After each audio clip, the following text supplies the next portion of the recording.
Just imagine तुम्हें एक झूठे केस में फंसाकर दुनिया की सबसे खतरनाक जेल में भेज दिया जाए, और ये जेल कोई साधारण जेल नहीं है। यहाँ रोज तुम्हारे साथ मौत का खेल होगा, तो क्या तुम यहाँ से भागने की हिम्मत करोगे? यही हम आज की मूवी में देखेंगे। कहानी की शुरुआत होती है 1931 के पेरिस शहर में, जहाँ पेपिलोन नाम का एक जीनियस चोर रहता था, जो किसी भी ताले को चुटकियों में खोल सकता था। एक दिन चोरी के बाद उसने कीमती डायमंड्स अपने बॉस को दिए। हालांकि उसके बॉस ने पूछा, कहीं इसमें से तूने कुछ लिया तो नहीं? पर पेपिलोन ने साफ मना कर दिया। तभी अचानक एक बुरी तरह से घायल शख्स को लाया गया। बॉस ने धमकी देते हुए कहा कि मुझसे गद्दारी करने वाले लोगों का ऐसा ही हाल होता है। यह देखकर पेपिलोन थोड़ा घबरा गया और चुपचाप अपने काम के पैसे लेकर वहाँ से निकल गया। इसके थोड़ी देर बाद वह अपनी गर्लफ्रेंड नैन्सी से मिलने पहुँचा और एक डायमंड नेकलेस गिफ्ट में दिया, जो उसने अपने बॉस से छिपा लिए थे। उसी पल एक जासूस ने छिपकर वह नेकलेस देख लिया। खैर, फिर उन दोनों ने एक साथ रात गुजारी, जहाँ नैन्सी ने कहा कि वह जुर्म की इस दुनिया से दूर अपना एक छोटा फैमिली बसाना चाहती है। पर कौन जानता था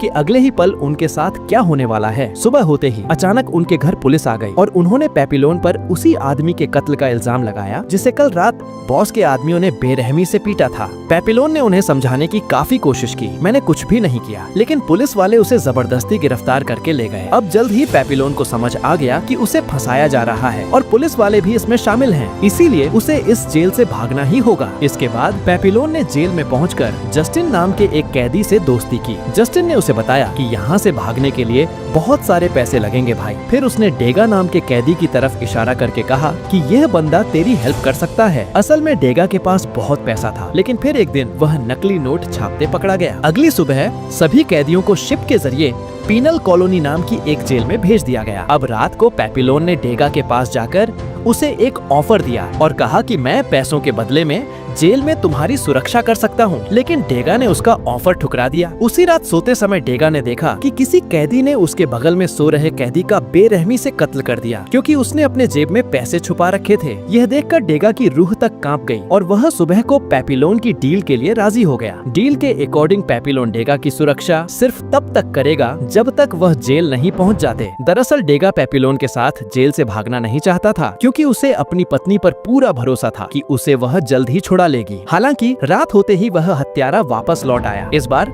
वह डेगा के लिए आया था। वह डेगा पर हमला करने ही वाला था कि अचानक पेपिलोन ने आकर उसकी जान बचा ली। उसने हत्यारे को खूब पीटा, पर जल्द ही ऑफिसर्स वहाँ पर आ गए और उन्होंने पेपिलोन को कड़ी सजा दी। पर पेपिलोन के चेहरे पर मुस्कान थी, क्योंकि जिसने उसे पैसे देने हैं वह जिंदा है। अगली सुबह सभी कैदियों को जेल में वापस पहुँचा दिया गया, लेकिन तभी अचानक जस्टिन ने खुद को जानबूझकर घायल कर लिया ताकि उसे क्लिनिक में एडमिट कर दिया जाए। असल में वह क्लिनिक से भागने की फिराक में था, क्योंकि वहाँ सबसे कम सिक्योरिटी होती है। दूसरी ओर पेपिलोन और बाकी कैदियों को इस नई जेल में लाया गया, जहाँ कई खूंखार अपराधियों को रखा जाता था। इसके साथ ही वहाँ का वार्डन भी बेहद क्रूर था और उसने सभी नए कैदियों से कहा कि यहाँ से भागना इम्पॉसिबल है, इसीलिए यहाँ से भागना तो दूर, यहाँ से भागने के बारे में सोचना भी मत, क्योंकि अगर कोई भी भागते हुए पकड़ा गया तो उसे 2 साल के लिए ब्लैक सेल में बंद कर दिया जाएगा। अगर दूसरी बार भागते पकड़ा गया तो 5 साल की सजा और, लेकिन जो तीसरी कोशिश करता पकड़ा गया उन्हें डेविल्स आइलैंड नाम की एक टापू पर भेज दिया जाएगा, जहाँ जेल में रहकर सारे इंसान पागल हो जाते हैं। और तो और, अगर किसी ने कोई गुस्ताखी की तो सभी के सामने उसका सर धड़ से अलग कर दिया जाएगा। इसके बाद सभी कैदियों को पत्थर उठाने का काम मिला। ऐसे ही कुछ दिन बीत गए, तभी पेपिलोन की मुलाकात एक मछुआरे से हुई। पेपिलोन ने उसे बोट के बदले ढेर सारा पैसा देने का प्रॉमिस किया और वह मान भी गया। उसने कहा, कल रात किनारे के पास आ जाना। हालांकि तभी वहाँ मौजूद एक कैदी को इस प्लान की भनक लग गई और उसने पैसों के लिए डेगा पर हमला कर दिया, मगर पेपिलोन ने सही समय पर डेगा को उससे बचाया लिया। यह सब देखकर डेगा को रियलाइज हो गया कि पेपिलोन के बिना तो वह यहाँ एक पल भी नहीं टिक सकता। अब उसके पास कोई ऑप्शन नहीं था, इसीलिए उसने भी पेपिलोन के साथ भागने का फैसला किया। फिर अगली सुबह सभी कैदियों को मैदान में इकट्ठा किया गया। दरअसल जस्टिन ने भागने की कोशिश में 2 ऑफिसर्स की जान ले ली थी। अब पलक झपकते ही उसका सर धड़ से अलग कर दिया गया। यह दर्दनाक मंजर देखकर सभी कैदी दंग रह गए, जिसके बाद वार्डन ने पेपिलोन और डेगा को जस्टिन की बॉडी को शमशान में ले जाने का ऑर्डर दिया। हालांकि इस दौरान अचानक डेगा उल्टियां करने लगा, क्योंकि उसने आज तक डेड बॉडी को नहीं देखा था। अब जैसे तैसे पेपिलोन ने उसे समझाया, पर कोई फायदा नहीं हुआ। तभी वहाँ खड़े गार्ड ने डेगा पर कोड़े बरसाने शुरू कर दिए। यह सब देखकर पेपिलोन को उस पर तरस आने चिल्लाने लगा। उसने गुस्से में फौरन एक पत्थर उठाई और गार्ड को दे मारा, जिसके बाद वह वहाँ से भाग निकला। पर बेचारा डेगा डर के मारे हिल भी नहीं सका। अब रात को पेपिलोन नदी किनारे बोट वाले से मिलने पहुंचा। हालांकि पेपिलोन को देखते ही वह उस पर जोर जोर से हंसने लगा। पेपिलोन ने जब पीछे मुड़कर देखा तो उसके होश उड़ गए। गार्ड्स ने उसे चारों ओर से घेर लिया था। अब यहाँ यह खुलासा होता है कि ये मछुआरा ही वार्डन को भागने वालों की खबर देता था और उसके बदले में उसे काफी मोटी रकम मिलती थी। जल्द ही पेपिलोन को जेल में वापस लाया गया। वहाँ वार्डन ने बताया कि जिस गार्ड पर तुमने हमला किया था वह जिंदा बच गया है, इसलिए मैं तुम्हें जान से तो नहीं मार सकता, पर भागने के जुर्म में अब तुम्हें दूसरे टापू पर ब्लैक सेल की सजा काटनी होगी। जब पेपिलोन वहाँ पहुँचा तो वहाँ का माहौल देखकर उसके पैरों तले जमीन खिसक गई। दरअसल पिछली जेल में कम से कम कैदियों को घूमने फिरने की आजादी थी, लेकिन यहाँ उसे एक छोटे से कमरे में बंद रहना होगा। यहाँ तक कि इस सेल में तो खुद से बात करना भी एक गुनाह था। इसके अलावा उसे खाने के नाम पर सिर्फ एक बेकार सा सूप मिलता था। हालांकि एक दिन अचानक खाने में एक नारियल मिला। उसके अंदर उसे एक मैसेज मिला जिसमें लिखा था कि अब से रोज नारियल मिलेंगे। पेपिलोन तुरंत समझ गया कि यह मैसेज डेगा ने भेजा है। ऐसे ही धीरे धीरे समय बीतता गया, पर किसी तरह वार्डन को भी जानकारी मिल गई और उसने गुस्से में उस गार्ड का खून कर दिया जो पेपिलोन को खाना पहुंचाता था। इसके बाद उसने पेपिलोन से पूछा कि इसके पीछे किसका हाथ है, पर पेपिलोन ने मुंह नहीं खोला, जिससे वार्डन ने गुस्से में हुक्म दिया कि आज से उसे आधा कटोरा सूप ही मिलेगा। ऐसे ही एक महीना गुजर गया और अब खाने की कमी की वजह से पेपिलोन कमजोर हो गया था। अब एक दिन वार्डन अचानक स्वादिष्ट खाना लेकर आया और उससे नारियल भेजने वाले का नाम पूछा, पर इस बार भी पेपिलोन चुपचाप बैठा रहा। अब गुस्से में आकर वार्डन ने उसे बाकी की सजा अंधेरे में काटने की सजा दी। अब देखते ही देखते पेपिलोन की हालत बद से बदतर हो गई। न उसे ढंग का खाना मिलता, न किसी से बात कर सकता, और अब अंधेरे की वजह से उसे अपने आस पास भी कुछ दिखाई नहीं दे रहा था। अकेलेपन और भूख का शिकार होकर उसकी मेंटल हेल्थ बिगड़ने लगी। अब वह चाहकर भी हिल तक नहीं पा रहा था, इसीलिए उसे हॉस्पिटल ले जाना पड़ा। खुशकिस्मती से डेगा भी उसी जेल में अब काम करता था। पिछले एक साल में उसने वार्डन का भरोसा भी पूरी तरह जीत लिया था। अगली सुबह डेगा पेपिलोन से मिलने आया और तब उसे समझ आया कि पेपिलोन सिर्फ मेंटल होने की एक्टिंग कर रहा था। उसे मालूम था कि इस तरह वह आम जेल में वापस जा सकते हैं। इसके बाद उन्होंने इस जेल से निकलने का प्लान बनाना शुरू कर दिया, लेकिन इस बार उन्होंने 2 और कैदियों की मदद लेने का फैसला किया। पेपिलोन ने सिलियन नाम के एक कैदी को चुना जो बहुत ताकतवर था, और डेगा ने मैग्नस को चुना जिसे सभी कैदी चिढ़ाते थे। इसके बाद डेगा ने अपने सारे पैसे सिलियन को दिए, जिससे उसने बोट खरीदी, और रात को जब सभी फिल्म देखने में बिजी थे तभी उन चारों ने भागने का प्लान बनाया। लेकिन वहीं डेगा को काफी डर लग रहा था। पेपिलोन ने उसे समझाया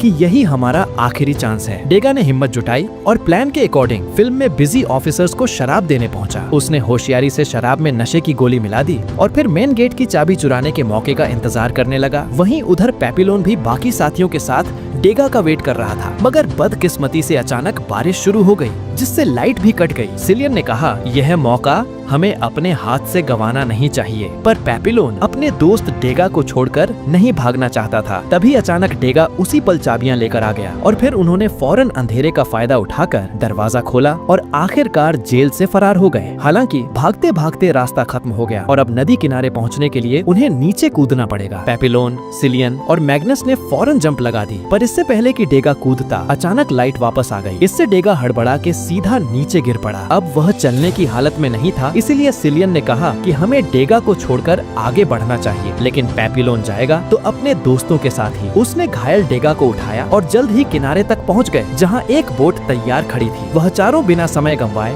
बोट में बैठे और अंधेरे समुद्र में आगे बढ़ गए। कुछ घंटों बाद जब सुबह हुई तो उन्हें रियलाइज हुआ कि अभी तक वह सिर्फ कुछ दूर ही आए थे। इसके बाद कैलकुलेशन लगाने से पता चला कि यह बोट काफी छोटी होने के कारण 4 लोगों का भार नहीं उठा सकती। इसी बीच एक भयानक तूफान तेजी से उनकी ही तरफ आ रहा था। अब उनकी बचने की उम्मीद कम लग रही थी, इसीलिए सिलियन ने अपने पावर से मैग्नस को समुद्र में धकेल दिया और फौरन डेगा को भी पकड़ने लगा। पर पेपिलोन ने उसे रोकने की कोशिश की तो वह उसे भी पीटने लगा। वह उससे काफी हट्टा कट्टा था और उसे मारने ही वाला था कि पीछे से डेगा ने उसकी पीठ में चाकू मार दी और उसकी मौके पर ही मौत हो गई। कुछ देर बाद उन दोनों ने मिलकर सिलियन को समुद्र में फेंक दिया और मैग्नस को बोट के ऊपर खींच लिया, लेकिन पलक झपकते ही वह तूफान की चपेट में आ गए और चारों तरफ अंधेरा छा गया। अब जब उनको होश आया तो वह सब एक आइलैंड पर थे। दरअसल आइलैंड के लोगों ने उन्हें डूबने से बचाया और यहाँ ले आए थे। इसके बाद एक नन ने पेपिलोन से कहा, वेलकम टू कोलंबिया। अब शाम को पेपिलोन ने डेगा को समझाया कि हमें तुरंत निकलना चाहिए, पर डेगा ने कहा कि अगर तुम जाना चाहते हो तो चले जाओ, क्योंकि हमारी डील बस यहीं तक थी। असल में वह भाग भाग कर थक चुका था। उसे अब लाइफ में शांति से किसी एक जगह जीवन बिताना था। पेपिलोन फौरन मैग्नस से मिलने पहुंचा, मगर वह तो आइलैंड की लड़कियों के पीछे था। आखिरकार थक हार के पेपिलोन ने फैसला किया कि वह अकेले ही वहां से निकलेगा, पर रास्ते में उसने कुछ ऑफिसर्स को देखा और वह समझ गया कि उस नन ने चालाकी से उनकी खबर पुलिस को दे दी है। अब पेपिलोन ने भागकर फटाफट डेगा को जगाया, पर तब तक काफी देर हो चुकी थी। ऑफिसर्स वहां पहुंच चुके थे। तभी उन्होंने मैग्नस को भागता देख गोली मार दी और अंत में पेपिलोन और डेगा को गिरफ्तार करके वापस से जेल भेज दिया गया। अब इस बात को 5 साल बीत चुके हैं और हम देखते हैं कि पेपिलोन ने ब्लैक सेल की सजा पूरी कर ली थी और अब उसे डेविल्स आइलैंड प्रिजन में भेजा जा रहा था। मगर वहां जाकर पेपिलोन दंग रह गया, क्योंकि डेगा भी वहां का एक कैदी था। दरअसल ऑफिसर्स के शराब में नशा मिलाने के जुर्म में उसे तो पहले ही इस खतरनाक आइलैंड पर भेज दिया गया था। एक दूसरे को पूरे 5 साल बाद देखकर उन दोनों को जीने की थोड़ी सी उम्मीद दिखी। दोनों दोस्त शाम को समुद्र किनारे बैठे थे कि पेपिलोन को एक आइडिया आया। उसने डेगा को अपना प्लान बताया कि अगर वह एक छोटी सी राफ्ट बनाए तो समुद्र की लहरें खुद ब खुद उन्हें दूसरे छोर तक ले जाएंगी। हालांकि डेगा ने साफ कह दिया कि भाई तुझे जो करना है कर, पर मुझे अब बाहर दुनिया में जाने में कोई दिलचस्पी नहीं है। दरअसल वह पिछले 5 साल से यहाँ चैन से जिंदगी जी रहा था। दूसरी तरफ उसकी वाइफ ने भी दूसरी शादी कर ली थी, इसलिए अब उसे वापस न लौटकर अपनी बची जिंदगी शांति से यहीं गुजारनी थी। पर उसने फिर भी पेपिलोन की मदद की नारियल से राफ्ट बनाने में। अब जल्द ही सुबह हो गई और दोनों दोस्तों ने गला मिलकर आखिरी बार अलविदा कहा। इसके बाद पेपिलोन ने राफ्ट समुद्र में फेंका और उस पर कूद गया। खुशकिस्मती से उसका प्लान काम कर गया और समुद्र की लहरें उसे दूसरी ओर ले जाने लगी। उसे एक नई जिंदगी मिलता देख डेगा की आंखों में भी आंसू आ गए। तो दोस्तों, आशा है आपको यह दिल को छू जाने वाली मूवी पसंद आई होगी। अगर पसंद आई है तो प्लीज नीचे आ रही ये वीडियोस को भी जरूर देखें, क्योंकि इसे देखकर आपको काफी मजा आएगा। और चैनल को सब्सक्राइब कर लें, जिससे आपको और भी मूवी देख